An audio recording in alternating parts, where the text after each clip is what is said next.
to do as well as I could in life. This means that I was surrounded by a bunch of entitled kids who were given everything they've ever wanted in life within a second of asking. One entitled kid, who we'll call TJ, was one of the first people to realize that I was different and immediately took advantage of it. TJ had this group of friends, which I guess owned the grade. They made my life miserable. I got called relentless names, I was teased, and I had my food thrown around. And even at one point I was beaten up behind the school toilets. Every day they tormented me, and I always came home sad and depressed. They had truly made me feel worthless, and had also completely shattered my self-confidence. This all changed on one very special day though. It was a normal school day. The boys had seen me and had dealt out the daily abuse that they owed to me already. My food had been thrown out of the bag, and stuff that usually happened to me happened. But the reason this day was so special is because it was the day that I had one of my best ideas ever. I had just recently gotten a new iPod from my parents, and this iPod came with a voice recorder. You may be able to tell where this is going. My idea was to turn on the voice recorder and pop it into my pocket and record exactly what the boys said to me, and it went extremely well. Due to the bullying lasting around 3 years at the current time, I knew where the boys usually hung out. So with a burst of bravery that came out of nowhere, I walked straight into their friend group, and I think you can guess what happened. After recording the verbal abuse, I took that recording straight to the headmaster's office. The good thing about my headmaster was that he usually understood me and helped me in many times of need. I always went to him when I was being bullied, and he did everything he could in his power, which was not much, as there was nothing he could really do except tell them off due to no evidence. I ran into his office and without saying anything started playing the voice recorder. Due to the evidence that I had collected, the headmaster had the ability to serve out some real punishments. The recording was sent to all of the boys' parents, who have been startled that their boys that they sent to a very expensive school was not the golden image that they thought they were. The boys were also suspended, and I had some peace. Eventually, my parents decided that it would be best for both financial and mental reasons for me to move schools.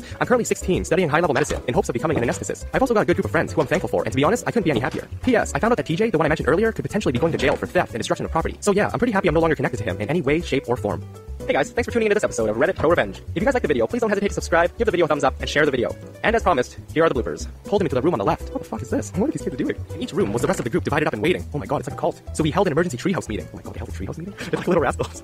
We removed the phones from the rooms and put Barney VHS tapes.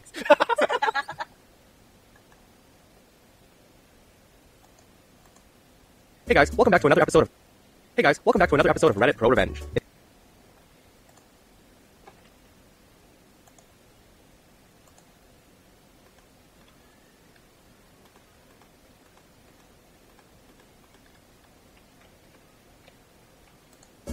Hey guys, welcome to an episode of the subreddit called I Don't Work Here, Lady. In this video, you're gonna find stories of people being mistaken as employees when they're actually customers. I hope you find these stories entertaining and stay for all of them. And as always, please subscribe. This story's titled, My Neighbor Karen, Coming to Theaters Near You. This happened just last night, so it's still fresh in my mind. It was Friday night. Me and my roommates got super high, and then realized we were out of food. Well, high people food, like fruit roll-ups, gushers, and popcorn. So we did a run down to Duane Reade, which is a few blocks down. For those of you that are outside of Manhattan, Duane Reade is just Walgreens, but New York City style. Now, location is important. We live just off of Park Avenue. Yes, it's bougie as fuck, but me and my roommates live in the shittiest walk-up on the block. We're on the 3rd floor, with the 1st floor having a crappy Irish pub, and the 2nd floor having a psychic and a happy-ending Korean spa. So we're not exactly ballers, but most of our neighbors are. The people in the neighborhood after working hours are almost all exclusively rich white people. Now, back to me being high as fuck. It's cold, so before me and my roommates head out, I change into my favorite onesie.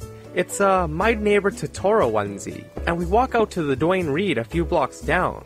When we get there, me being high as fuck, I'm super indecisive and started staring at a lot of fruit snacks. I take one, and then I put it back, and then I take another one, and then I put that one back. On and on for about 10 minutes. Then, a Karen comes around. I didn't notice her. I was bent down with my butt out and my tail in the air. She says, "Excuse me," really loudly, but I ignored her because I'm choosing my food. She then clears her throat, and she says it again. "Excuse me? Stop what you're doing, I need your help." I replied with, "Okay, then go find it." Then Karen says, "Well, you work here, so you can help."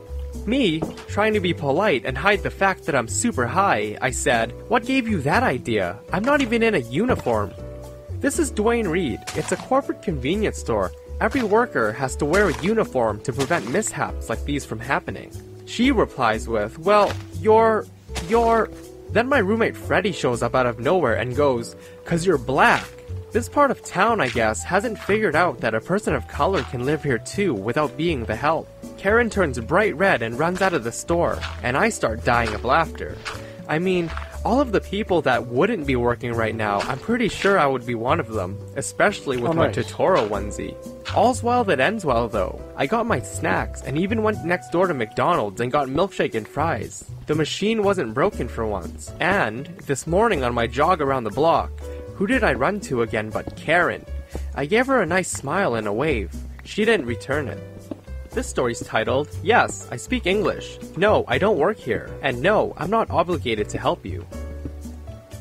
Before I start this story, I need to mention that me and my entire group were wearing this white Mickey print t-shirt. All the employees had these mouse ears or sailor hat thing, and they had name tags and lanyards with pins on them.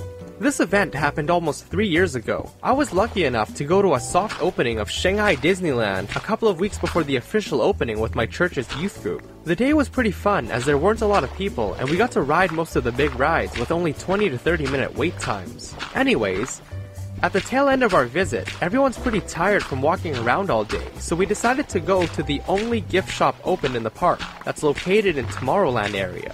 This soft opening is meant for friends and family of those who worked on the park to allow them to experience the rides and stuff. So the gift shop is stocked with a sample of one of each item available at the future gift stores. With each item, there was a corresponding piece of paper with the name of the item in Chinese, its price, and a number that correlates with the item. There's a lot of signs posted around the store at the front door notifying the customers in both Chinese and English, and you're supposed to write down the item number, the amount, and size, and then hand it to one of the store attendants to get your stuff. Just for some context, I attended a private international school in Shanghai where I was taught in English, so I'm better at English than most Chinese kids. I spot a girl that I recognize from playing sports with other schools. She's there with who I think is her mom, and they're struggling at the plushie bin. I ended up helping them find the things that they need. Halfway through, I feel a presence approach me. I don't pay it much mind as I think it's one of their other family members, and I finish up writing down the number of the Kylo Ren Mickey Mouse that they wanted. They leave seemingly happy with their choices, and I look through the plushie pile some more to see if there's anything that I want. After finishing, I turn to look at my friends, and I'm confronted with the most forced smile that I've ever witnessed. The woman who I thought was their family member was standing about 10 centimeters away from me, and her face was about 5 centimeters away from my neck. I felt her warm, caustic breath huffing and puffing on my collarbone. I thought this was kind of weird, but my tired brain at this point thought that maybe she was tired too, and was just trying to put on her best smile. I awkwardly mutter no problemo, and then scuttle away to find my friends. I hear her yell, "Hey, wait!"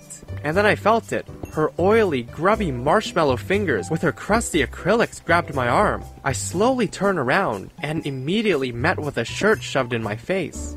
"We need a large for these shirts. Your guys' stock is terrible and there's practically nothing here."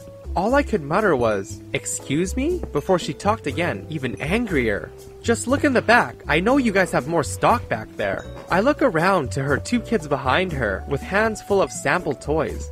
She's holding one shirt right next to my face and is holding 2 more on her arm. I looked around. Chinese people aren't very confrontational, but love to watch. There are about 10 to 12 people staring at us in the immediate area.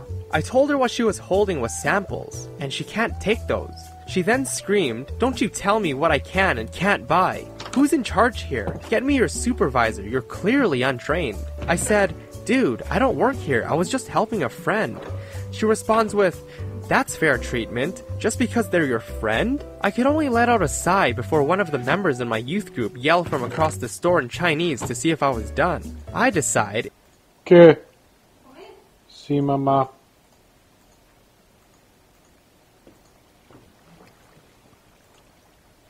it's just not worth it, and started heading towards the group. I hear her screech, "Stop right there!" immediately followed with a, "You're supposed to serve me, not them. You speak English. You're supposed to help the American customer, not one of your Chinese. And I can't find the right sizes." There were 2 things that pissed me off about this statement.